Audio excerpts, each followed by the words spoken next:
আসসালামু আলাইকুম।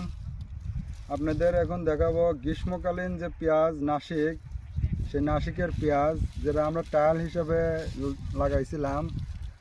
আর এই যে জমিটা দেখতেছেন, জমির দিকে একটু ধরতো। এই এই যে জমিগুলা যে দেখতেছেন, এই এরিয়াটা হচ্ছে আপনার, এই এরিয়াটা একটু ঘুরে দেখা। এই যে এই এরিয়াটা হচ্ছে আপনার ধানের জমি।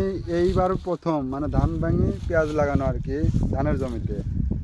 তো অন্য অন্য যে পেঁয়াজগুলো হয় যে এইদিকে লাগাইছে সুখসাগর, অন্য অন্য পেঁয়াজ দেখেন হয়েছেই নাই। যে এই পেঁয়াজগুলা খুবই হয়ই নাই।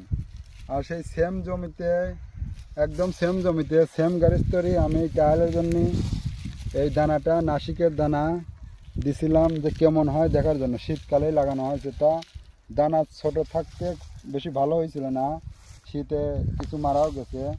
কিন্তু পেঁয়াজ লাগানোর পর যার দিছি সে আমারে বলতেছে যে দানা খুব ভালো হয়েছে। এই যে পেঁয়াজ দেখতেছেন, নাসিকের পেঁয়াজ খুব সুন্দর পেঁয়াজ হয়েছে। এই জমিতে পেঁয়াজই হওয়ার কথা না,